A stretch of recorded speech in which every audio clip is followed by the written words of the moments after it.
Esse vídeo eu quero fazer um disclaimer, uma isenção de responsabilidade pelo meu vídeo anterior. Quero fazer uma autocrítica, quero trazer um contratempo, exatamente ao que eu disse no vídeo anterior, sobre a insustentável leveza da opinião. E é bem por aí. É um paradoxo. Eu não vou nem discordar completamente, mas nem manter a opinião completamente. Assim como naquele próprio vídeo, no último vídeo, a qual estou me referindo, eu disse sobre a metamorfose ambulante, né? E a mudança de opiniões e aprendizados ao longo da vida que faz a gente mudar o ponto de vista e as opiniões a todo momento. Então aqui estou já no próximo vídeo, já fazendo uma autocrítica. Esse lugar aí que eu tô no vídeo, caminhando, se chama Fire Island, a Ilha do Fogo. Fica em Long Island, né? Ainda no estado de Nova York, mas é uma ilha, a ponta da ilha. E aí, ó, tô mostrando o mapa. Exatamente essa ilha aí. E tem aquele farol lá. No final nós vamos chegar até lá. Qual que é o ponto curioso desse lugar que eu tô mostrando no vídeo e que eu vou associar com o que eu tô falando na reflexão aqui do vídeo? Essa ilha, ela é tipo um banco de areia gigante, né? É praia, tem essa mata, é claro, mas um fato histórico curioso que tem lá no farol, tem um quadro na parede, porque esse é uma reserva natural, né? É um parque nacional, Seashore. Então, nos Estados Unidos tem esses parques nacionais, né? E tem os parques nacionais de costa, né? De costa marítima, tipo assim. E esse é um deles. E aí tem um quadro lá dizendo que essa ilha, ela é móvel, né? Ao longo de décadas, séculos, ela foi se movendo. Essa areia dela foi movendo. Então, inicialmente, ela tinha um formato completamente diferente, uma extensão completamente diferente. E aí, nesse quadro, mostra, ao longo do tempo, um desenho, né? um projeto uma projeção de como foi a transformação da ilha ao longo dos tempos. E porque o vento bate, a maré muda e vai carregando a areia, né? Então, literalmente, a ilha vai mexendo, vai se arrastando, né? E aí, em Long Island, né, que é uma versão maior dessas ilhas assim extensas, longas, né? Elas são finas e longas. Mas a Long Island é a mãe de todas, né? Tipo, é quase que um continente, não é uma ilha. Mas enfim, tem várias outras. Por exemplo, Coney Island. Coney Island, então, se você olha no mapa, ela é a primeira dessas, entre aspas, ilhas. Ela, na verdade, é unida por terra com Brooklyn, com o sul de Brooklyn. Depois de Coney Island, vem a Rockaway Beach. Aí você vai ver que é outra extensão de terra, assim, igual essa passarela aí que eu tô passando. Comprida e estreita. E depois de Rockaway Beach vem Jones Beach, se eu não me engano. Não, Long Beach, depois Jones Beach e depois Fire Island. E Jones Beach e Fire Island são literalmente ilhas. Acho que desde Long Beach, Jones Beach e Fire Island são ilhas mesmo, cercadas completamente por todos os lados de água. Mas são assim, estreitas e longas territorialmente. E essas extensões de terra, né, cercadas de água, elas mudam bastante, principalmente a Fire Island. Fire Island é a mais fina de todas, né? Então existe essa história.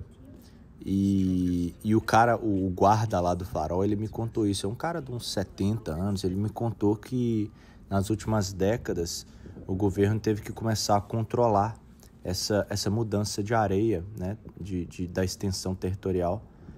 E porque senão essa Fire Island ia acabar emendando na Jones Beach, Ia virar um outro bloco completamente. E esse farol, o farol, ele seria completamente cercado de água. Não teria mais essa área que eu tô aí. Aí, ó, dentro dessa casa, que tem todas as informações. Esse é tipo o museu do farol, né? Que é a casa que envolve o farol, né? O farol é construído no meio da casa e você sobe a torre, eu vou mostrar aí. E eu quero trazer aqui, né, esse contraponto do vídeo anterior que eu disse sobre as mudanças de opiniões e como que as pessoas não aceitam opiniões quaisquer que sejam diferentes, né, da própria. Mas outro dia eu tava refletindo, assistindo uma série, como que ela chama? Round 6, né? Mas aqui eles chamam de Squid Game. E eu tava reparando na sociedade coreana, principalmente no metrô. E, porra, comparando com o metrô de Nova York, né? Um absurdo a diferença de organização da sociedade de lá, né? A questão de limpeza, organização mesmo, estrutural e funcional, né? Do dia a dia, por exemplo. Então, aí eu comecei a perceber o quanto que aquela sociedade é estruturada, é organizada, e elas precisam de encontrar, sim, aquela ditadura do consenso, naquilo que eu chamei de, entre aspas, a ditadura do consenso. Às vezes não é uma ditadura, mas às vezes é uma necessidade de se encontrarem num consenso, né? Só Deus sabe o que aquela sociedade ali levou para construir esse senso de união, né, comunitária ali, de entender o bem próprio como um bem comum, né? E fazerem todos, abrir mão, sacrificarem, né, muitos dos seus interesses individuais em prol daquilo. Assim como no Japão, essa semana eu estava conversando bastante com um japonês e ele me ensinando um monte de coisa lá do Japão, né, como que é. É impressionante, eu sempre admirei a sociedade japonesa, né, eu acho que quase todo mundo consciente no mundo entende o quão admirável é. Assim como isso daí que vocês estão vendo, a Fire Island. Que lugar maravilhoso. Eu desci ali nas ruas, fui no meio das casas ali, tem os comércios locais, vão ter restaurantes e tudo, hotéis, pousadas. Assim como Long Island, né? Toda Long Island, não só Fire Island, mas a Fire Island é uma parte de Long Island. Todas as outras cidadezinhas, tipo os Hamptons, lá em Montauk, são sociedades totalmente estruturadas, padronizadas, eles se entendem, quem quer que viva ali se entende, eles priorizam o bem comum, sabe? E em comparação com onde eu moro, que é Manhattan, que é Nova York, é um caos completo, é muita gente diferente, são muitos povos diferentes, é a Babilônia, né? É a Torre de Babel, né? Sei lá. E é impossível prosperar assim, com tantas opiniões diferentes, com tantas... Então, exatamente esse o contraponto, a crítica que eu quero trazer com relação ao meu próprio vídeo anterior, né? Em que eu falava que as pessoas não aceitavam diferenças. E às vezes eu acho que, sabe... Acho que é até a natureza do ser humano, e às vezes ir contra a natureza é algo mais prejudicial, que a gente não consegue nem calcular. A gente se encontra por igualdades, né? A gente prospera por igualdades. Eu vejo isso claramente aqui. Eu não acredito que brasileiros que nunca saíram e viveram em sociedade assim vão entender o que eu estou falando, mas é impossível prosperar com tanta diferença. Meu Deus, e essas cidadezinhas aqui do interior de Nova York deixam isso claro, muito claro. E isso que eu acabei de dizer, eu tenho certeza de que não é nem difícil de entender, mas sim impossível para o brasileiro aceitar, uma vez que o brasileiro é uma mistura, né? O Brasil é uma grande mistura de culturas, de raças, etnias, de pensamentos e ideologias, e num país territorialmente muito grande, fica muito difícil de se criar um senso de identidade e levar isso adiante. E sem identidade não há progresso, porque sem senso de identidade não há propósito em comum. Sem propósito em comum, nada é possível, nada. Então, qualquer dessas cidades que eu fui no interior de Nova York, seja Nova York Estado, né? seja Long Island, tipo Montauk, eu fui esse final de semana lá. Sensacional. Que sociedade, parece que é de outro tempo, né? Parece que parou no tempo, mas ela conservou no tempo, né? Ela conservou a cultura, conservou a tradição, conservou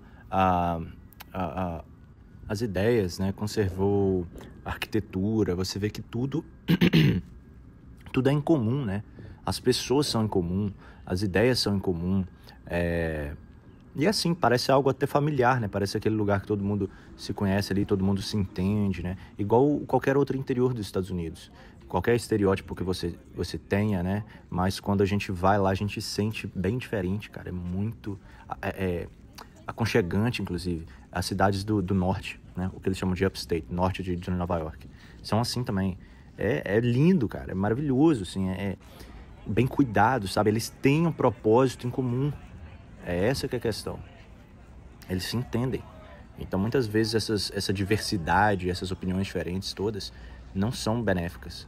Assim como se você observar no Queens, né, que é um borough de imigrantes, parece um Belo Horizonte. São construções inacabadas, né, viadutos inacabados, em construção por anos e nunca termina. Aí você vê um terreno baldio ao lado de um comércio bacana. Aí você vê uns prédios nada a ver, sem padrão arquitetônico.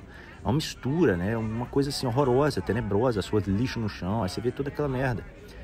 Então não tem comparação. Eu aqui na cidade grande, igual eu falei no Queens, mas também algumas partes do Brooklyn, o Bronx, então nem se fala, e até muitas partes aqui em Manhattan, você vai ver exatamente isso que eu tô falando. Tem esse contraste, né? Coisas muito maravilhosas, muito bonito, cenário muito foda, prédio muito foda ali, o visual, e depois um monte de merda. Mas você percebe exatamente quem são, né, que fazem essas coisas. Por exemplo, qual construção é bem cuidada, qual que não é, qual loja, que tipo de loja, né, de que povo que é. Então, assim, às vezes para o brasileiro assimilar isso que eu tô falando, que sobre a igualdade ser muitas vezes benéfica, ela necessitar, né, encontrar ali o bem comum e aquilo que é igual, né, e o mesmo objetivo, a mesma cultura e tudo, falta conhecimento prático do mundo, né? É só ver sociedades no mundo, o que funciona, quais não funcionam, por quê. E falta a experiência de campo, né? E aqui eu vejo tudo isso, então eu nem discuto. Então, para concluir, assim como Fire Island é padronizada, as casas são padronizadas, a sociedade é padronizada, o governo local precisou padronizar a própria ilha, a estrutura física da ilha, para que fosse funcional. Caso contrário, assim como a sociedade, a ilha seria disfuncional, seria totalmente insustentável.